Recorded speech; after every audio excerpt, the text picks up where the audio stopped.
Hello, this is Robert Rickover at Body Learning, and today my guest is Becca Ferguson, who's an Alexander Technique teacher in Urbana, Illinois.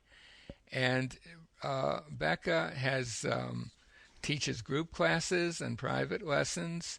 She's also taught in the dance department at the University of Illinois, and she's been a guest lecturer on addiction recovery and relapse prevention at community health classes at the University of Illinois. Becca's specialty is using the Alexander technique as part of her work in recovery and relapse prevention, and for people with post-traumatic stress disease. And she has evolved a program to work with people who have addiction issues, and we're going to talk today about that whole process. Becca, welcome to the show. Thanks, Robert. It's nice to be here. Nice to have you on the show, Becca. I wonder, before we begin to talk about your work, could you say a word or two to our listeners about exactly what the Alexander technique is, or give them some idea of it? In a nutshell, the Alexander technique is a unique body-mind practice for improved performance in all of our activities and for comprehensive physical and emotional stress management, calming and balancing of our nervous system, and healing of many issues such as chronic pain, anxiety, and repetitive stress injuries. Mm-hmm. And I think most people, when they think of the Alexander technique, most people who have some knowledge of it associate it with performers learning how to do whatever they do better, or people who are in pain of one kind or another, typically back pain, shoulder or neck pain. Those are the kind of areas where the Alexander technique is sort of best known. But your particular specialty is working with recovery and relapse prevention. And I think the first question our listeners might have is, what does the Alexander technique have to do with that? Well, I have to answer that question by talking about my personal journey with recovery and relapse prevention. And I will keep it brief, but many people get into becoming addicts and alcoholics because of chronic pain, typically, or anxiety or other issues that they are self-medicating. In my case, when I was in junior high school, I was in a very severe diving accident in a swimming pool where I almost broke my neck and back. And as the years progressed from that accident at age 13, I developed chronic neck and back pain in certain vertebrae that were affected in discs, and over the years became addicted to pain pills, and also had serious problems with anxiety and became addicted to tranquilizers. You can't take any of this kind of medication for more than about a month without becoming, at the very least, psychologically dependent on it, if not physically as well. And that began to shape my life, dealing with the chronic pain, and then the dealing with needing increasing supplies of these medications took over, which is, again, very, very common. Mm-hmm. And so it becomes a double-edged sword that you have to deal with the pain. You can't really stop the pills unless you have stopped the pain. And my life was a round robin of doctors, and I started seeking alternative measures such as acupuncture almost 25 years ago, and sought some relief with those measures. But basically, it was the Alexander technique that finally enabled me to become free of the pain, to avoid surgery. And this was not a slam dunk, like it just happened in a year of lessons. It was a pretty long process. But because, at a certain point, a person becomes, I was going to Alcoholics Anonymous. I also became an alcoholic, which is also very common with people who take prescription drugs. I I was going to AA. I was at times able to stop drinking, but because I was always still taking these pills, which work in the brain in many of the same ways, they hit the same receptors in the brain as alcohol, tranquilizers do in particular, you will start drinking again. There's no way you can stay clean and sober. So chronic relapse became my life. And what happens with the Alexander technique is that it improves as we learn to stop our automatic pilot reactions in movements we do in life that are harming us, that as we learn to use our body in a more coordinated ways, as we restore poise to our functioning, which is the word poise actually means balanced equilibrium. Mm-hmm. If we restore that fundamental nervous system and bone and tendon and muscular poise that we had when we were ancient hunter-gatherers, these lean, mean, fighting upright machines that we were millions of years ago, when we restore that kind of coordination, our whole body changes, including our brain, and we get more balanced. And what happens is we calm down comprehensively, and so we can handle all kinds of stress better. And stress is the reason people cannot stay clean and sober once they take away their drug of choice. And this sounds like I'm saying the most basic, simple-minded thing in the world, but people who become addicts and alcoholics typically have a chronically engaged level of stress similar to post-traumatic stress disorder. In other words, from a neuroendocrine standpoint, their hormones and their nervous system are staying in basically an exaggerated frozen place of chronic engagement with stress in a way that unless you fundamentally give people the tools to calm themselves down, then they will relapse. Mm-hmm.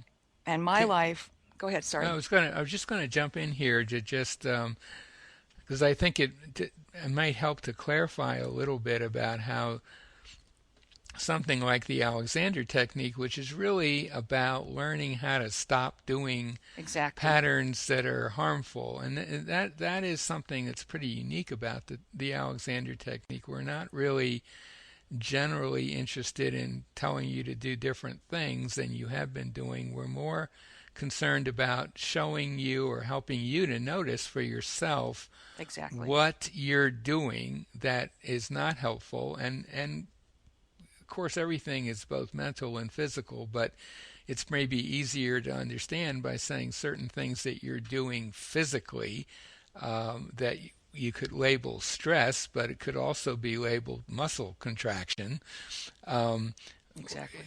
That's what you learn how to identify, and then what the Alexander technique teaching process shows you how to do for yourself is how to stop doing those things. Now, as you said, it's not a quick fix because the habits of producing those tensions can be pretty strong.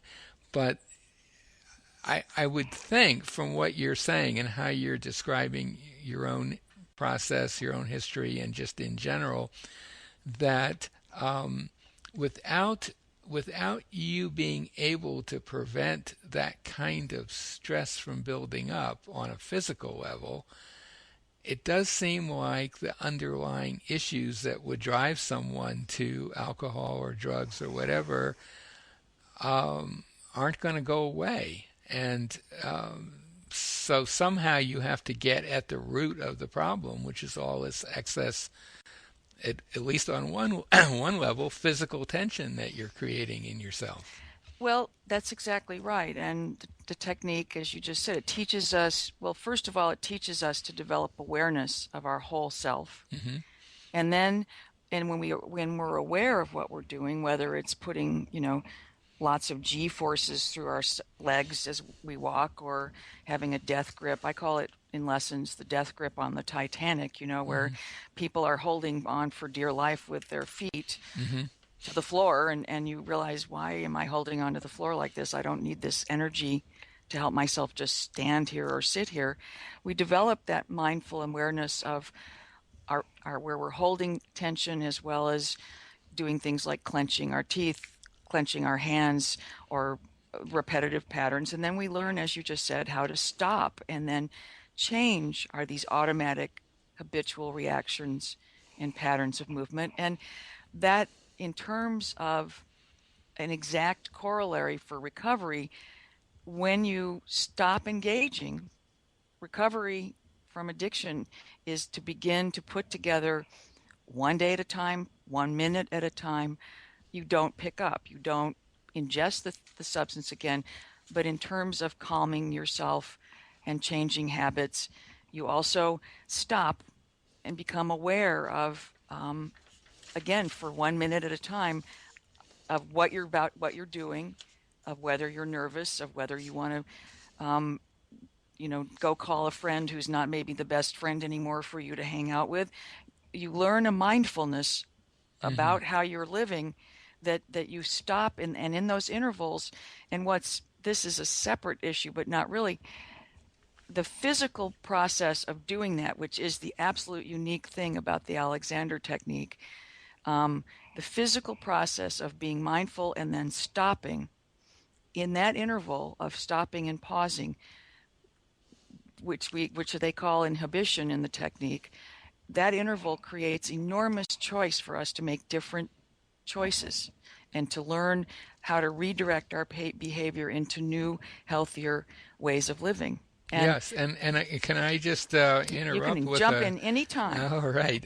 You, in the bio information you sent me, you included a quote which don't remember reading before, but it's perfect for this. You're quoting a man named Dr. Wilfred Barlow, who was a very famous Alexander technique teacher. He's also a physician in London. He died a number of years ago, but in his book he writes, Alexander's work is concerned with the moment-to-moment management of our perceptions of ourselves. And that is exactly what you're talking about, that any change that you make in yourself can only be made in that split second of the change. You can't change tomorrow, you can't change yesterday, you can't even change a second earlier or a second later. It really is just now. And I wonder, I know that phrase you used that I've heard often, 1 day at a time. I wonder if really a more accurate phrase might be 1 millisecond at a time. Absolutely, Robert. And that's the thing, the reason this is such a message of hopefulness, to have a physically based process for people to get recovery. And I will want to hope that we'll have a minute to talk about what I've observed in some of the classes I teach at treatment programs. But it is stunning that, recovery is built. Recovery is a cognitive and physically based behavioral change process, meaning, again, a person often in the beginning, when you take away someone's way they've self-medicated, whatever it is, whether it's, street drugs or prescription drugs or alcohol, there is a time period when people are doing what is called white knuckling it. And they are, the cravings can be horrible and they can be very, very intense.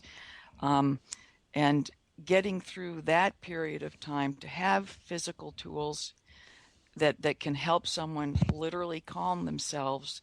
And the technique, again, offers that. And then a mindfulness-based process helping you learn how to be in your own skin, in your own body, and tolerate, literally, as you just said, from one moment to the next, as Dr. Barlow said, moment to moment.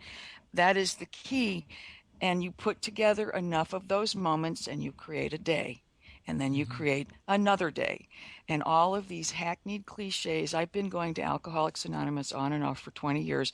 And at times they are just the most nauseating cliches that you think, oh gosh, this is just, I can't hear this again.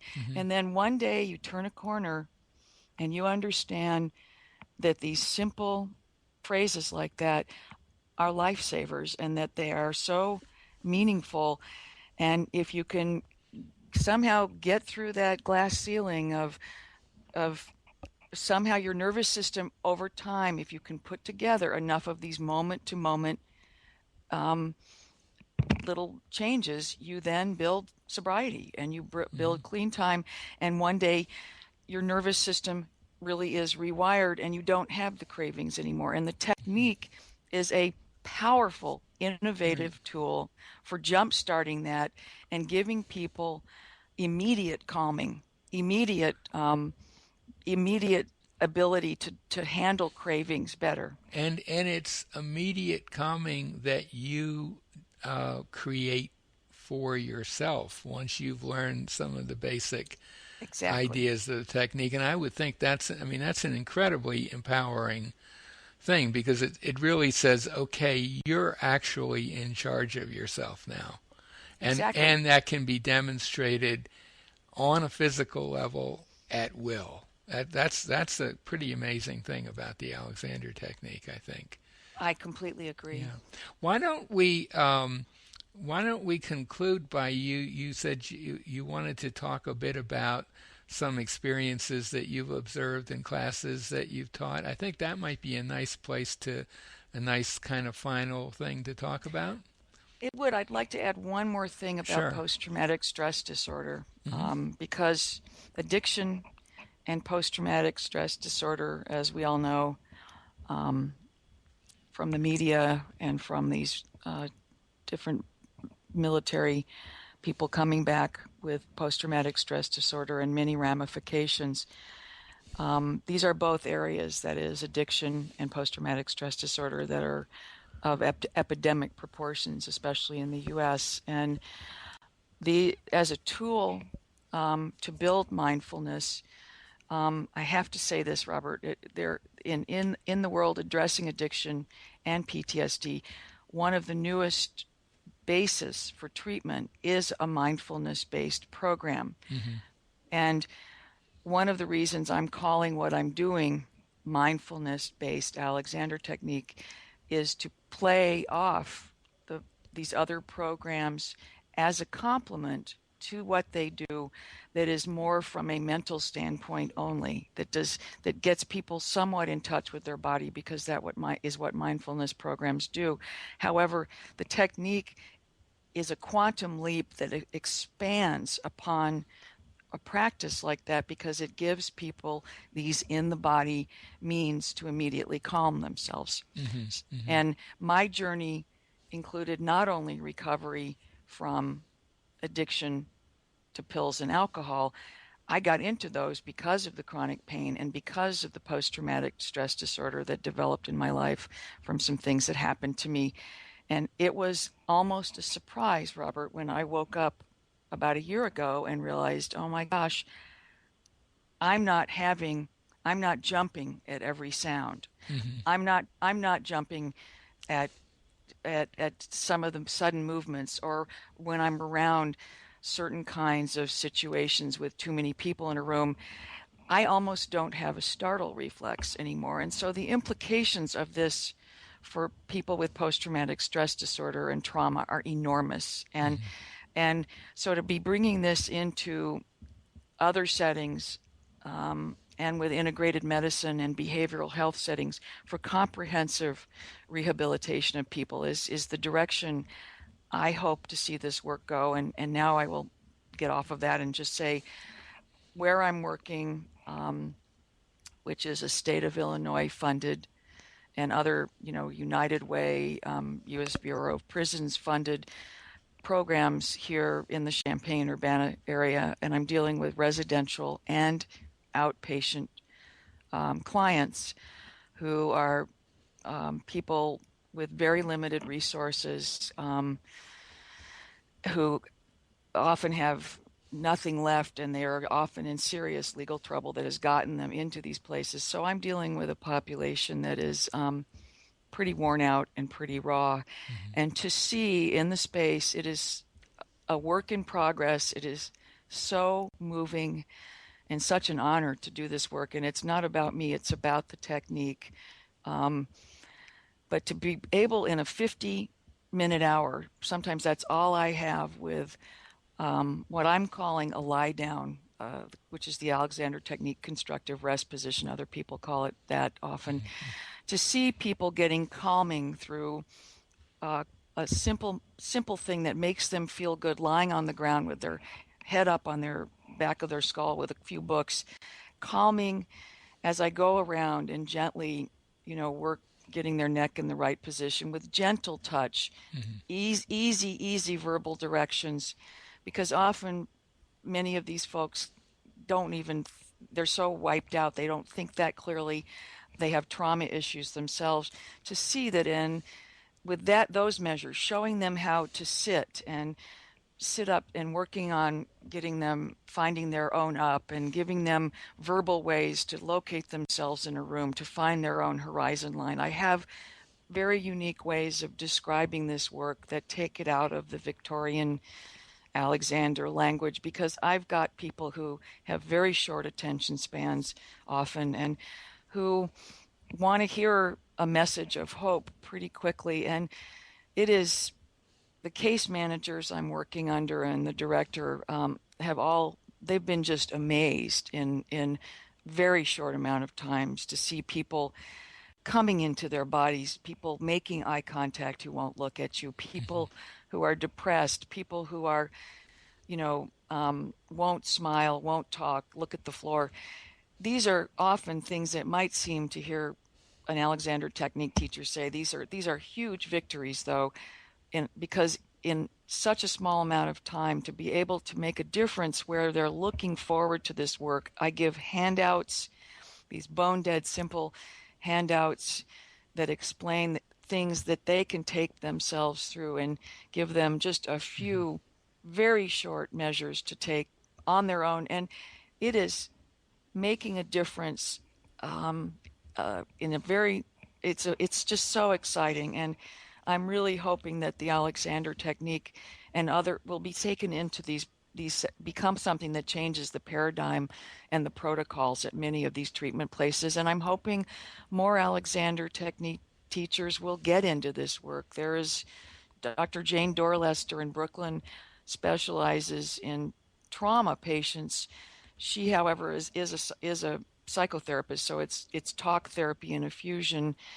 The only other person I know doing this work is Laurel Podolsky at the Mayo Clinic. Yeah. And I have visited Laurel, and we've talked quite a bit about what she's doing in what she does in the Mayo Clinic's addiction programs. That is all good news for this and for the future of this work, which is resonating so strongly with the clients I'm working with that I'm just very, very excited about it. Well, I think this might be a good place to bring our conversation to a close. If anything that we've been talking about intrigues you, we're certainly going to put a link to Becca's website by the interview. And we'll also put a link to a website where you can learn more about the Alexander Technique and where you can locate a teacher in your area. And I would also say to any Alexander Technique teachers who are listening to this, this definitely just strikes me as a field where our work could be much more used than it is. It would obviously require connecting with whatever agencies in your area work with people in recovery. But it certainly strikes me as just a perfect match for the Alexander Technique teaching skills. Absolutely. So, Becca, thank you so much for being on the show today. Thank you so much, Robert, for the opportunity to talk about this work.